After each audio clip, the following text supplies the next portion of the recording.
Okay, welcome, Bre, to the Brave Steps Forward podcast. Thank you so much for taking the time to come join me and share the mic with me to express your experience and everything that we worked together.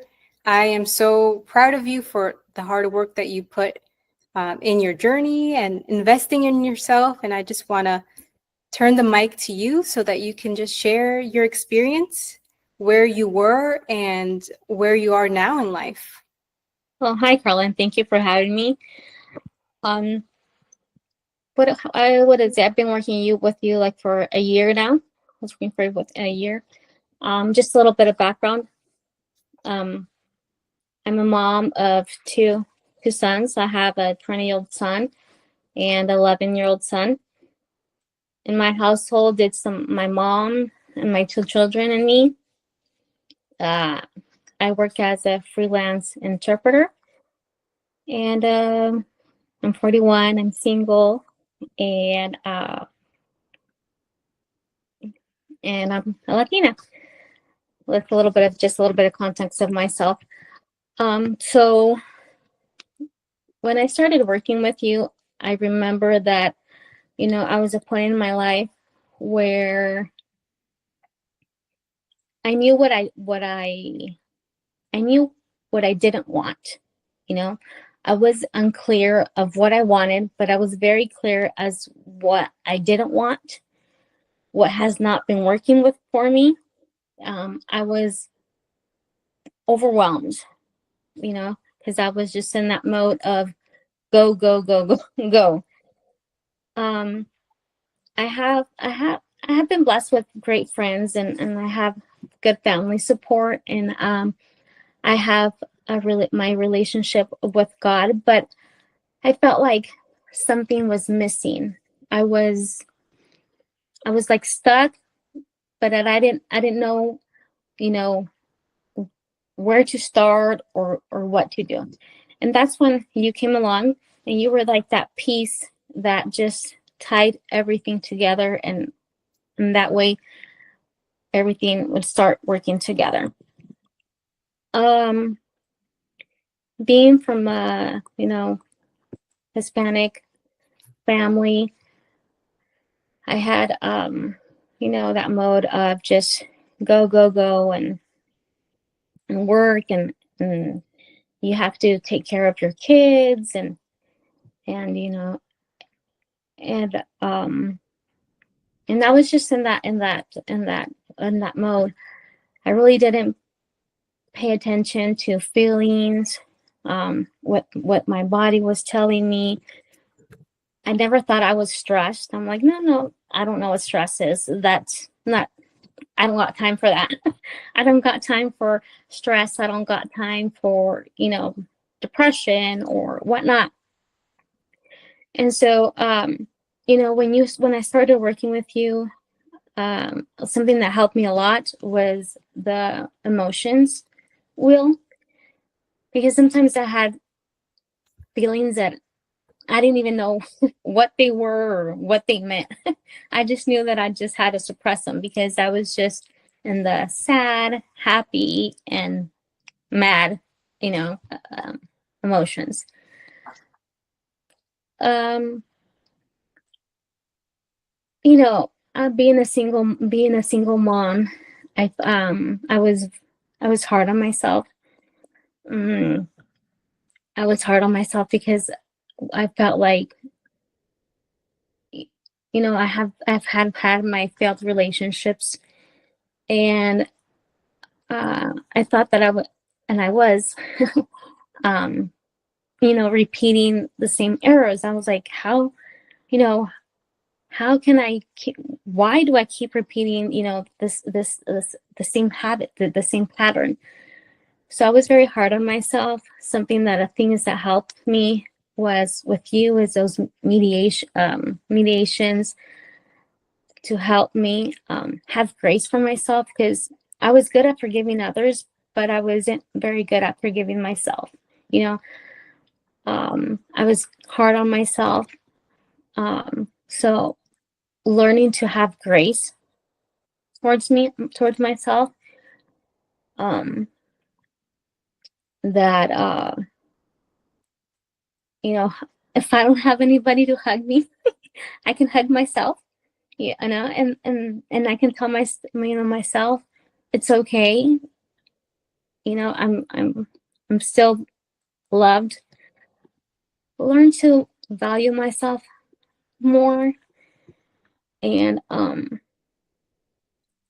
learning to say, I think also no, having my own voice, um, and that it was okay for me to ask for help. You know, sometimes we're in that situation where, you know, I had that mindset of I don't need nobody. I'm Yeah, I can do it myself, and no, you know, it's from I need help. You know, we need other people, and we can allow people to help us because there's people that genuinely will, you know, and do want to be there for you, want to help you. And I would like, nah, you know, push that away. So that's something that has helped me a lot. Um, giving myself time. Also, mm, I was just in that mode of go that I wasn't paying attention to my what my body was telling me. Mm, from that, wow, not giving my body the rest that it needed has, you know, came back to me, and in other ways, like, because I neglected my body. I came back to, you know, me having pain in my body, feeling nauseous, and being just feeling overwhelmed and tired. Um, Now I work. I love my job. You know, I do love my job, and I'm blessed to have a job that I love. But I also got to give my body the rest that it needs. Eat, and you know, sometimes I would just be in my car eating 5 minutes and shove it up all in my mouth and let's go. And uh I have scoliosis.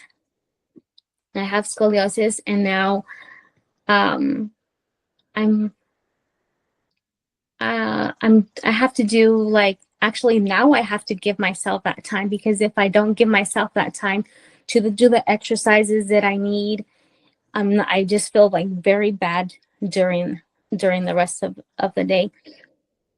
Um I would go, like, occasionally to before I would go occasionally to the gym, and it was because, oh, I want to be slim, I want to look nice, you know, I want to have those legs and stuff. So I want to lose weight. So when I would see the scale, you know, I would be unmotivated because it wouldn't move. And now I'm like, it doesn't matter if the scale doesn't move. I'm doing exercise for myself, for my health. It's not for because I want to look good. It's because I want to feel better. So doing the things for the right motive keep me motivated to do them versus being discouraged, you know, because the scale doesn't move, or I still have that little roll that I, you know, there.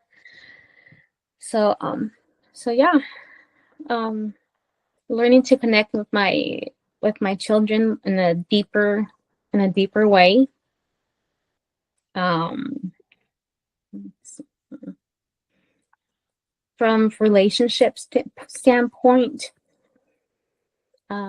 just not settling, just not settling, uh knowing what I want in a person. It's okay to have, expectations, and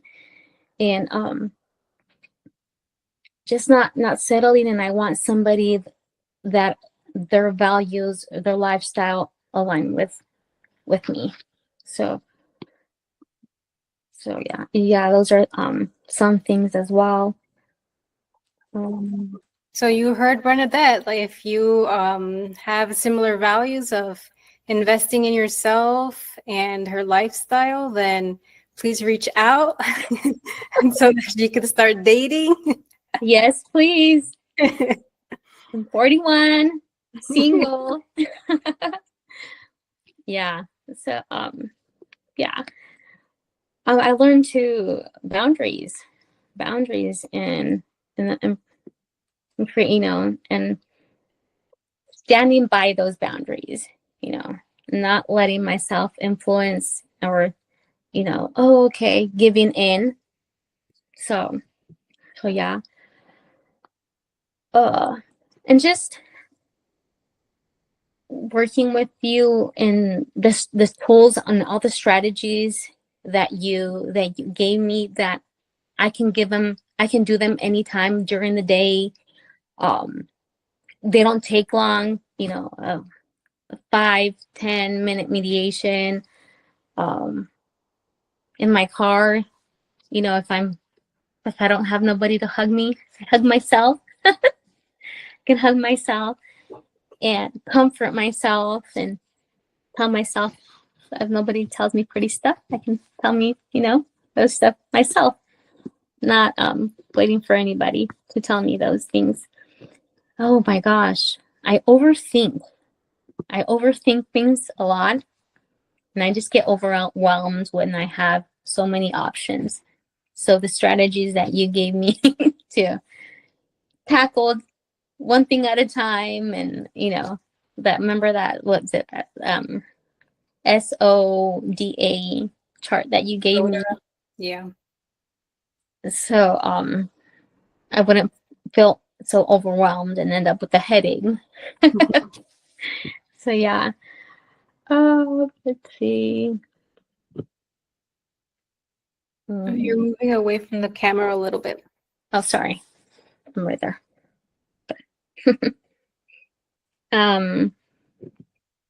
So yeah. Oh, femininity. Oh yeah.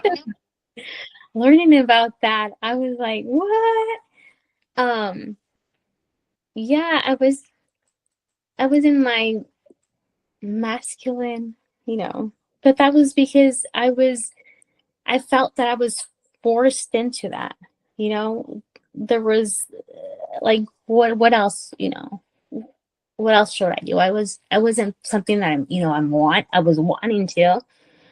So I felt that I was just pushed into that, and that's all I knew. I didn't even acknowledge that I can be, that there's ways to step into your own femininity and not just be all the time in that like masculine role.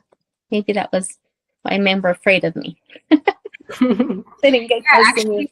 Yeah, there are studies that say Yeah, that, men just don't actually like someone that could do everything on their own. They want to be your man, your savior, the one that protects you, the one that provides for you. And so exactly. a lot of people don't know. And for you guys listening that don't know, society in America and in other countries are designed in a masculine form. And so that's why we have we have this concept of like be we can do everything that men can, and we can, but we are wired very differently. We are more nurturing. They are more of a protector, and so just realizing that helps you to just step more into yourself and be slower, be a processor, whereas men are more of like the outcome. They're very logical, they're very outcome driven, and that's okay because that's how God made them. Yeah. So any single men out there in the masculine role, here I am. uh, so let's see. I wanted to ask you, Bernadette, for people who are just trying to see if they want to work with me, get into the program and the mastermind, what final advice would you give them if you know they're just like, I need to think about it? Investing in yourself for people it's that haven't and are not used to doing that is it's a weird habit the first time. And so even for the Hispanic community, I want you to be able to say it how you would tell anybody in English or in Spanish, what you want to tell them. It's worth it. You're worth it. Your family's worth it. And I know, like, for Hispanic, Latin women, we're not maybe used to that, or, and we don't have time for that. Or to have a different mindset. Just try it, and it'll be worth it. It'll be worth it because you're worth it.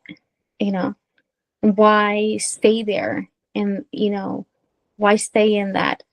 Like me, that I just needed a little extra help. I needed because I didn't know where to start. I didn't know what to do.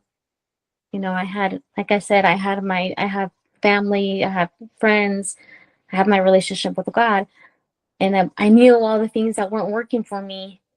I know what I didn't want, but yet I didn't know where to start or what to do. So this just working along with you one-on-one, and telling you, this is what what I'm going through, and this is what I need help in, and targeting those areas, and just the tools and the strategies.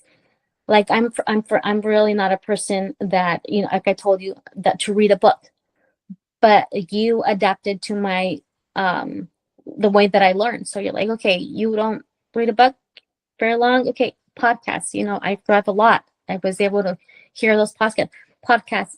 So it was you adapted those tools and strategies to my personality, to what worked for me.